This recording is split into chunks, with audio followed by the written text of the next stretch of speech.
बदलेगा ज़माना लाख मगर कुरान न बदला जाएगा।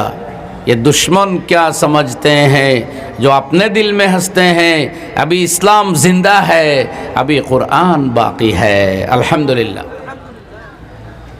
नबी करीम सल्लल्लाहु अलैहि वसल्लम दुनियाते तशरीफ आनार कारणे 1440-45 বছর গেলেও সেই নবীজির মুআজিজা বা অলৌকিকতা এই যে নবীর উপরে নাজিল হওয়া পূর্ণ কোরআনে মাজিদ আর এর ব্যাখ্যা স্বরূপ নবীজির সমস্ত আহাদিসগুলা হাদিস শাস্ত্র অবিকুল অক্ষতভাবে পৃথিবীতে বিদ্যমান আছে। কোরআনের অর্থ, কোরআনের উচ্চারণ ভঙ্গি, কোরআনের লক্ষ্য, কোরআন থেকে উদ্ভূত মাসাইলগুলা, সমাধানগুলা যেভাবে নবীজির যুগে ছিল আজকে এগুলো আছে। বলেন আলহামদুলিল্লাহ। আর কোরআন তো উসকা তো আর কেহনা কেয়া, এর জের জবর পেশ, কোনো শব্দ, কোনো অক্ষর, কোনো বাক্য, কোনো কিচ্ছুতে কোনো বিন্দুমাত্র কোনো পরিবর্তন হয়নি, হইতে পারেও না, কখনো হবেও না ইনশাআল্লাহ। बदलेगा ज़माना लाख मगर कुरान न बदला जाएगा। ये दुश्मन क्या समझते हैं जो अपने दिल में हंसते हैं, अभी इस्लाम जिंदा है, अभी कुरान बाकी है। अल्हम्दुलिल्लाह।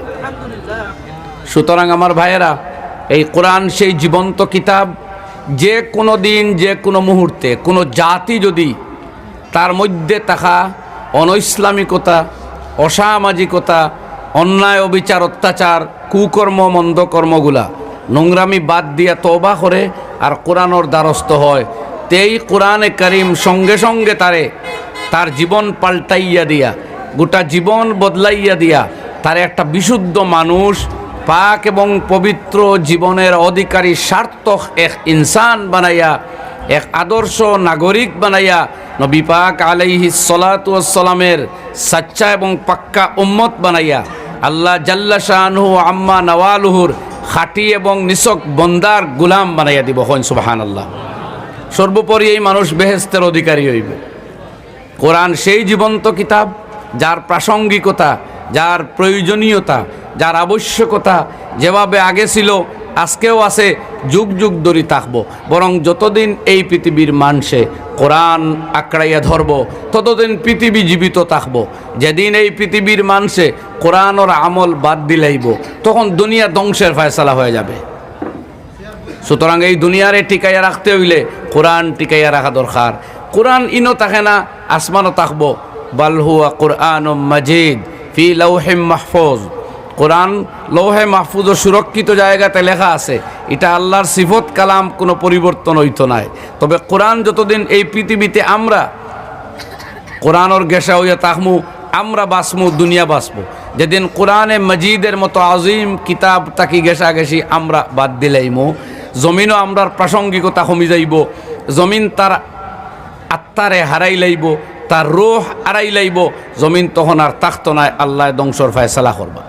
বুখারী শরীফ 2য় খণ্ড চূড়ান্ত সহিহ হাদিস, রাসূল আকরাম সাল্লাল্লাহু আলাইহি ওয়াসাল্লাম ফরমাইতরা, লা তাকুমুস সাআতু হাত্তা লা ইউকালা ফিল আরদি আল্লাহ আল্লাহ।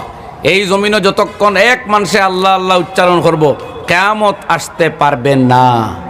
যেদিন একটা মানুষও থাকবে না আল্লাহ আল্লাহ খনেওয়ালা, ওদিন পৃথিবীর প্রাসঙ্গিকতা শেষ, পৃথিবীর মউত ঘটব। আল্লাহু আকবার। সুতরাং আমার ভাইয়েরা, এই নবী মুহাম্মদ সাল্লাল্লাহু আলাইহি ওয়াসাল্লাম আমরার সবচেয়ে বড় নিয়ামত, কোরআনে আজিম আর নবী পাক আলাইহিস সালাম। এই দুই জিনিস আমরা পাইছি এই উম্মতে। কাজে আমরা সামনে বিশুদ্ধকরণের বস্তু আছে। আমরা যখন এর দ্বারস্থ হইমু আমরা বদলি যাইম, আমরা কামিয়াব হইমু ইনশাআল্লাহ। কইন একবার ইনশাআল্লাহ।